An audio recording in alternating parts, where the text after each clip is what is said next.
Alhamdulillah baik semuanya ya. Kembali lagi bersama Ibu Nani. Dan Ibu akan mengecek kehadiran kalian satu persatu.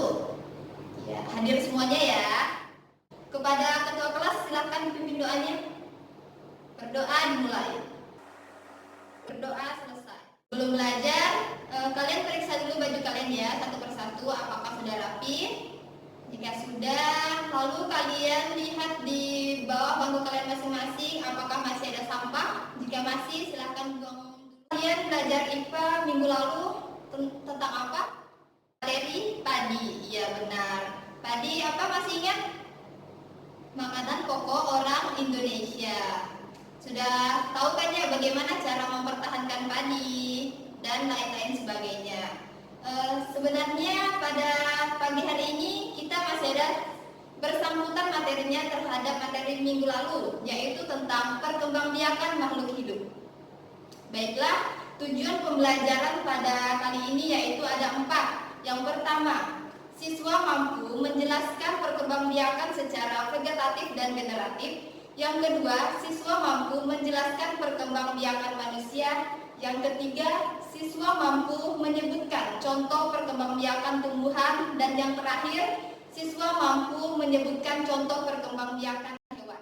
Ya, Ibu ada membawa sesuatu ini, yaitu bawang merah dan bawang putih.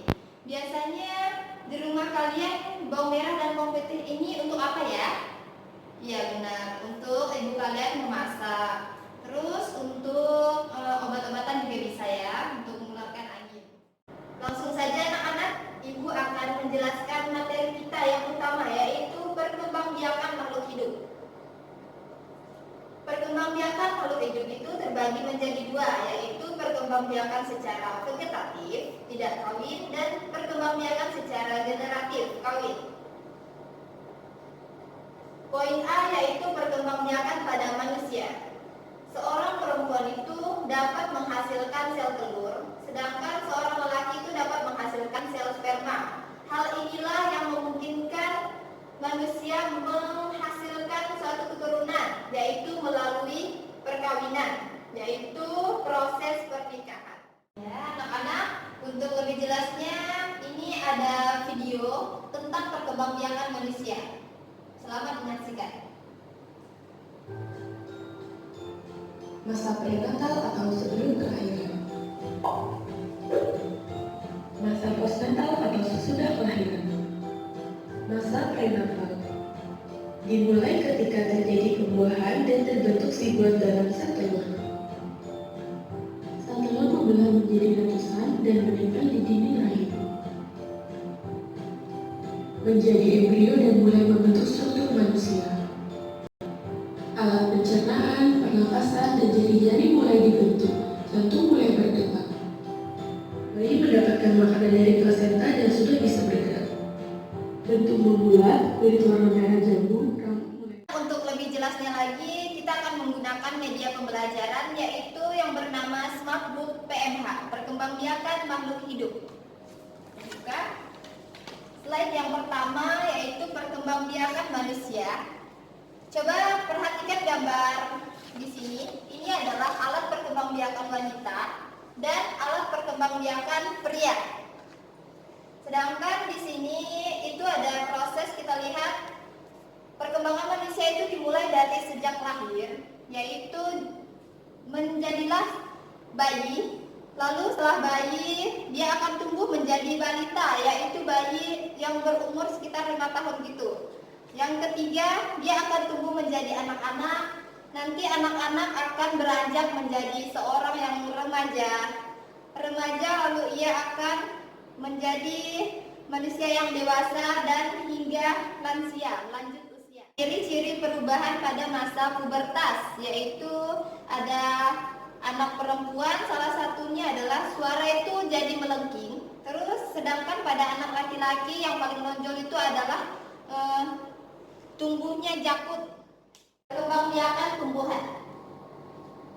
Tumbuhan itu berkembang biak secara generatif maupun vegetatif.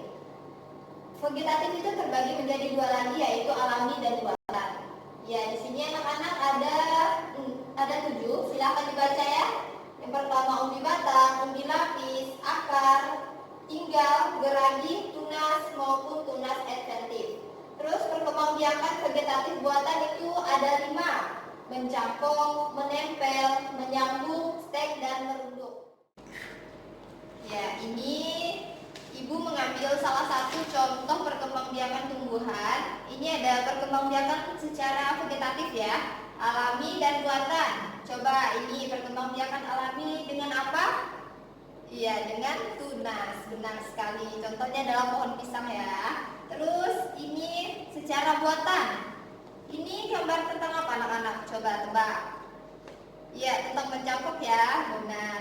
Mencangkok itu kita harusnya memilih batang yang bagus karena nanti akan menghasilkan batang yang bagus pula.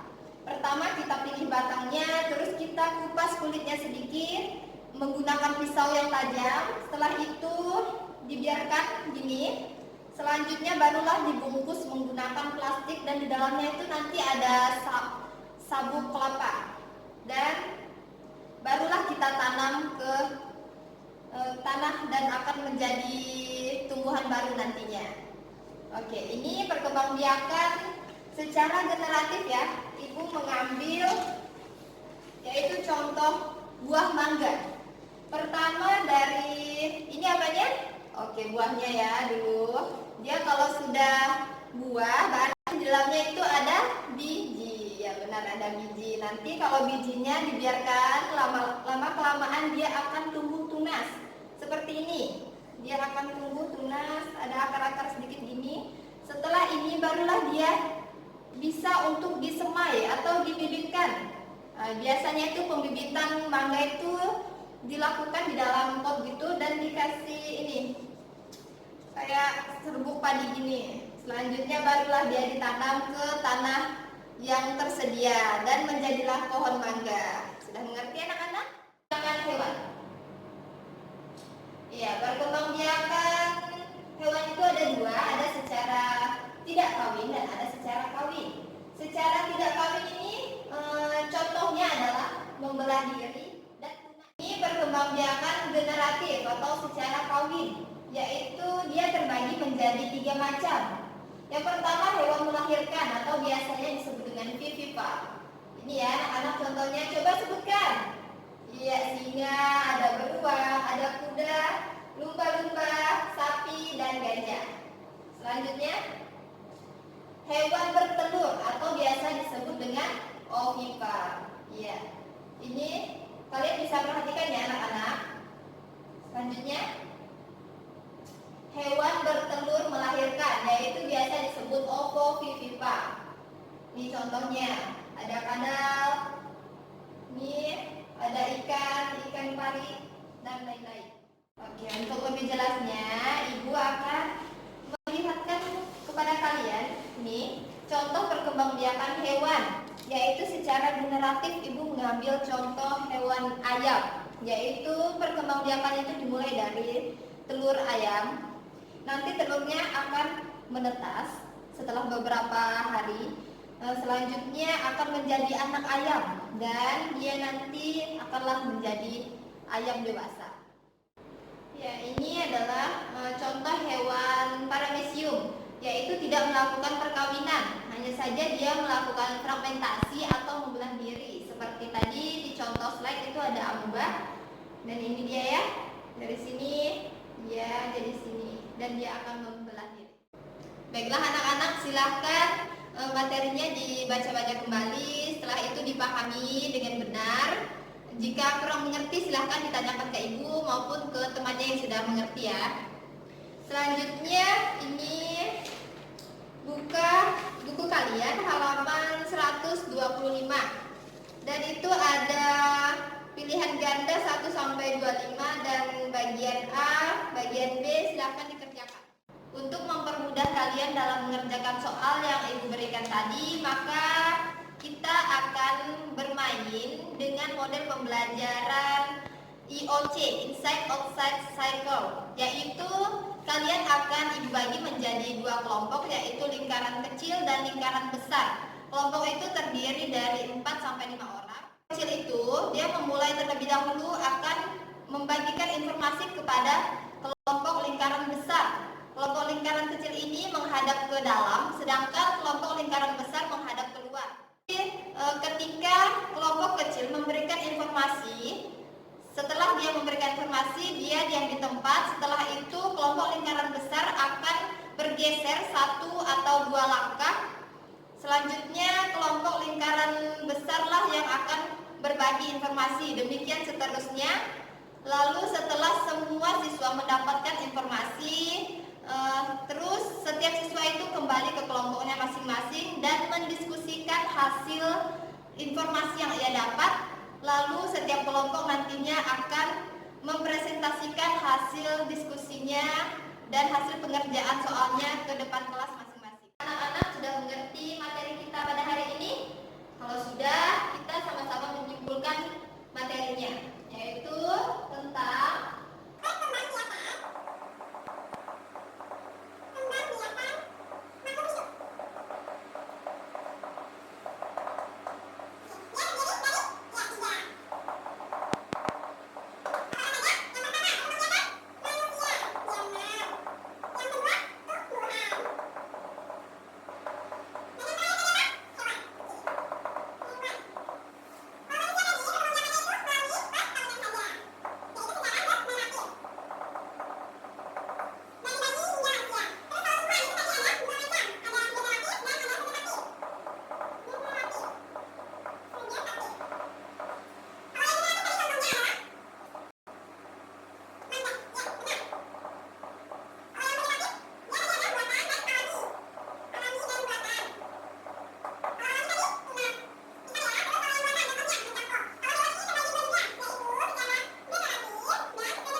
baiklah anak-anak, sudah paham ya semuanya tentang materi kita pada hari ini.